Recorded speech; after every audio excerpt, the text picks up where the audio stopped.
Okay, so apparently technology is not my friend today. I started recording this eye and I got about to the point where I was ready to put on the eyelashes and eyebrows and do the finishing touches, and it stopped recording. So I'm going to try it again on this eye and hopefully we'll get the whole thing in. So normally I would probably do a little bit at a time together, kind of what I did here. I'd move over here, but I had originally intended on just showing you one eye so that then you could transfer it over to the other. But now we'll go ahead and I'll try to match this eye. So I'm going to start where I see the darkest darks, and that's going to be right in the middle. I've still got my reference nearby. I'm looking at this eye right here, and I'm going to have it just sitting above here so that I can see what I'm doing and really notice what's going on inside this eye. So I'm noticing the blackest part of the eye that I see is the pupil, and I just want to fill that in with a good layer of black and put that in there real careful around the edge. I'm avoiding the highlight that I've preserved, so I keep that white. And then I want to go in around, kind of work my way on the inside of this, around the iris part of the eye. So I'm going to cover up this other eye for now, just so I can put my hand here and not ruin it. And I'm just going to go around the outside edge because she's got a little bit darker blue around the edge, and I just like to define the edge of the iris so I can make sure I'm not going out of the lines when I add the texture in the eye, and I can really make that stand out against the white. And I kind of go along the lid as well, just gently. And then once I get that defined, I'm going to look at a little bit of this dark that's sort of pooling out of here, and I'm just going to go in and start to pull some of that dark really naturally, so it's very uneven. Some of them are going longer, and they're just little bits of shading as though they're kind of reaching towards the center of the pupil as they're going around. I'm trying to be really careful not to get out of my edge and onto the white. If you do, make sure you really clean that up, because we don't want the iris to look like it's, I don't know, some other creature other than a human. We want to keep the outside edge of the iris pretty good and clean. So then going around all the way, and I'm leaving a lot of white here in the center. I'm going to go around the top. I'm just going to avoid that highlight. So that gives me the idea of some of that dark blue sort of coming in from the outside towards the center. And then I notice that there's some dark sort of coming out, maybe not quite as dark as the pupil itself, but just a little bit of like dark brown, sort of maybe going the opposite way, just little bits coming out from the center. So there's really a lot of light sort of in between these two. And then once I get that, I also notice that this part up here is definitely cast in a little more shadow, and up here, so I'm going to add a little bit more dark at the top. So this eye right here, and then I'm going to take my blender. I've got a blender with a side that has some graphite on it and a clean side, pretty clean. I'm going to go ahead and just use the clean side, and the same way I shaded, just going from the outside in or inside out, I'm just going to really carefully and gently blend just a little, still avoiding that highlight. So then those don't show up as really hard lines, it just shows up as this sort of subtle texture. And then if I need to, I can go in, if things became too much the same, if they just turned into the same shade of gray, go in and add a little bit more dark where you need it. And everybody's irises are a little different. Sometimes people have like little specks in their eyes. Sometimes people have really interesting lines going on halfway through. This person's got some color change. I'm trying to translate that into value of sort of the darker blue and then the darker brown in the center. So bear with me, I've got a little bit of a glare going on from the lighting, so then that's what it looks like without the glare. So now I'm going to go in and define the tear duct area and the white part of the eye. So I just want to sharpen up this edge all the way around the tear duct, and then add a little bit of light gray around the edges. I'm going to keep the center of the tear duct lighter or white for now. I'm going to zoom in a little bit, maybe that'll help us see a bit better. So, and then I'm going to go around the whole top edge. So this is just a little bit of the cast shadow from the light, so it's real dark right up next to the edge, and then I might just come down just a little bit with some gray, and then right next to the tear duct where the white part of the eye would curve under the tear duct there, and then of course along the bottom edge the white part of the eye would get a little shadow cast on it as it goes under the bottom lid too. And then I'll put a little tiny bit of light gray in the corners, but definitely not over the whole part of the whole eye. Okay, so there's what I've got so far. And then I'm gonna just take my blender, and this time I'll use the, the cleaner side again too, and go right up in here, and I'm gonna blend just in the corners, maybe just a little bit out of my edge, but I'm not gonna go all the way across the white part of the eye, because I want there to be white in the eye. I don't want it to all be turning into gray. I'm going to keep these areas next to the iris whiter. I do want to add a little bit more shadow into the top, because she really does have a good cast shadow coming out from her top lid. And if your lines or edges get, too soft, go back in and like crisp them up a little bit. I'm going to blend a little bit on the tear duct so it's not sticking out super white. And I'm going to take my eraser, see if I can just lighten it up a little. It got a little too dark. So that's what I have so far. And now I want to take care of the skin around the eye. So I'm again going to start with the dark part, the places that I see the darkest. And really I'm looking at the folds of the eye lid as that darkest place, and I'll notice that it's dark right in the lid, so I'll start here, and I notice it gets lighter as it comes out. This is a really highlighted area right underneath the eyebrow, and it gets lighter as it goes from that dark gray out. It also gets lighter as it goes from the crease towards the edge of the eyelid there. So we'll start at the top,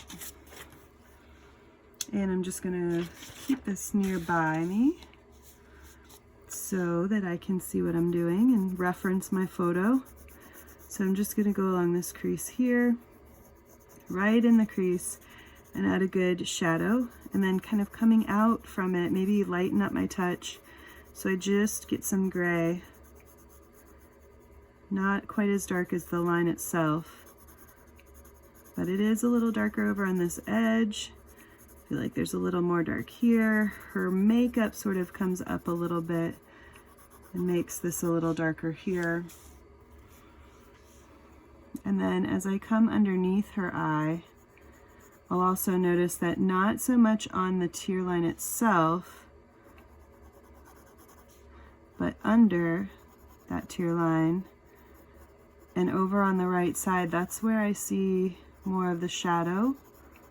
I see a little bit of like a slight indication of a line, but I'm barely gonna put that in there because I don't want her to look like an old lady. And I'm gonna hold my pencil out kind of way far away from the edge so I can just lay it down on its side and just kind of add a little bit of light gray here. I'm also gonna do the same up here and just around where I want really light gray. I'm gonna leave the highlight area pretty light and just put a little bit of light gray in and around, maybe a little bit more over here. She's got a lot of good dark makeup on this side. And then right up next to her nose, sort of underneath here, I know she's got a bit of shadow. So I'm just going to add a little indication that she's got some shadow here. So knowing that I'm going to be using a blender, I am careful with my shading, but I'm purposely leaving things lighter than I want them to be in the end, knowing that as soon as I go in with my blender, I'm going to darken things up. It's going to fill in the grains of the paper with the graphite, and a lot of that white's going to disappear, and already that line just got darker. So I start where it's dark again, and I come into the eyelid area, so it looks like it's kind of fading off into there. I'll come up out towards the eyebrow, and I go beyond where my pencil ended into that white just a little, but I am going to leave some of it white. And at this point, I do want to kind of uncover my other eye so I can see how she's looking as a whole. And take this area of her nose, and I'll blend some of this onto the space in between, so it looks like that lighter part is becoming a bump, and the lower part is the receding part, the lower part of the face. So there's a little shadow here, so I'm going to blend that a little bit. I don't want to lose my waterline and my lash line. And then I'll blend a little bit down past where my pencil went, just to let it fade off into the page. So she does have pretty light around here, and I noticed that I got a little bit dark blending there, so I'm going to bring that highlight back out, because she does have these really bright highlighted areas here. I'll keep those there. And then lastly, I'm going to go ahead and put a little bit of skin tone into the eyebrow area, just lightly holding my pencil and just grazing in some graphite. I want to still be able to see the edges of my eyebrow, but I want it to look like there's skin underneath, maybe above. And then I'm going to take my pencil. If it's gotten really dull, I can sharpen it, or I could switch to a mechanical, and I want to put the hairs in here. I want to look at how the hairs grow, and I want to draw them the way that they grow.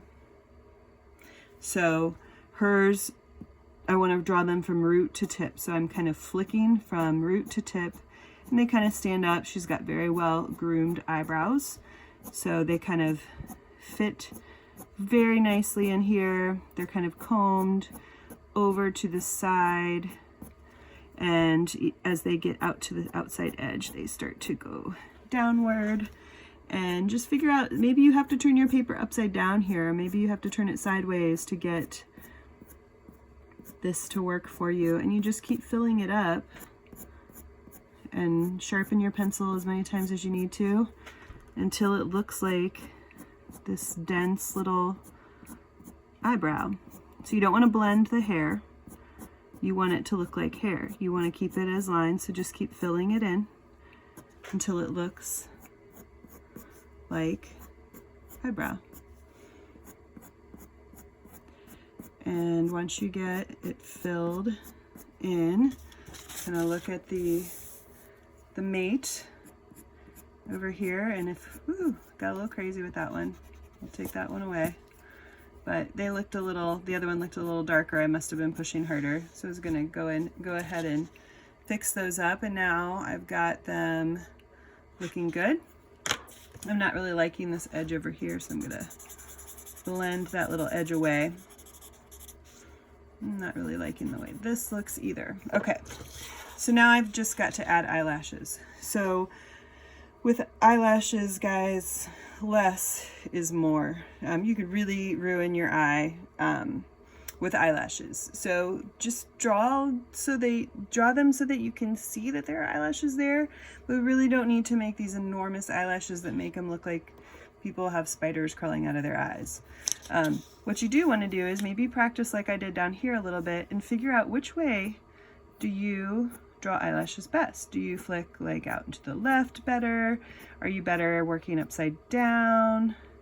Do you go this way better? How can you get that drawn? Even like give yourself a little fake eye and figure out, do you have to turn your paper upside down to draw that? And you know, which way works better for you. So I always start on the outside corner, work my way in, and I first want to look at my reference and see what are these eyelashes doing, because everybody's are different. Her eyelashes look like they actually come out and over the white part of the eye a little bit, and they come out to the side here. As they come up, they're starting to kind of stand up like little J's, and then they look like they just kind of, I don't know, maybe like flip direction just a little bit here. The bottom ones kind of come out to the side, and then they start to just disappear. I don't really see any right here. They kind of stop when they get to the iris. So I'm going to turn my paper sideways here for this eye and start here on the outside. And whenever I turn my paper, I also turn my reference so that I'm looking at it the same way. And I'm just gonna start by putting in a few. See what that looks like, kind of getting them to come out and over the eye. And I just kind of go up and across, these kind of like J hook over. I really need a good sharpen. Now that I've got a good sharp pencil, keep going. Get my reference over here so I can see it a little bit better. And then maybe they kind of flip the other direction just past the iris. And then I just go slowly and look. Once I get a layer or two, I'm gonna look at them and see, you know, do I need to add more, or is this enough? Do I need to put a few more here and there?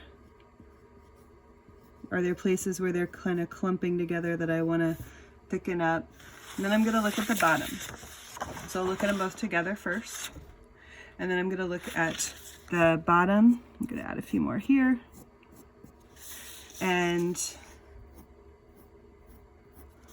the bottom ones, kind of starting out on the side here, they're coming out of this lid line. And really, like, guys, I barely see any. So again, less is more. Like, just draw a few. They kind of, you know, bottom lashes are kind of weird. They kind of clump together, so you might see like little tidbits that are like just little spots that are kind of coming together. So really, like, again, I can't tell you how much to not go crazy with the eyelashes. So there are two eyes. Would I keep working on them a little bit more? Yeah, there's little tiny things I would do to fix this up, to mess around with it a little bit. But overall, this is pretty good. This is what I'm looking for. If you can get a set of eyes from a reference, blend it in, shade it in, and show me the parts of the eye, you'll be great. So good luck. Let me know if anybody needs any help, and be talking to you soon.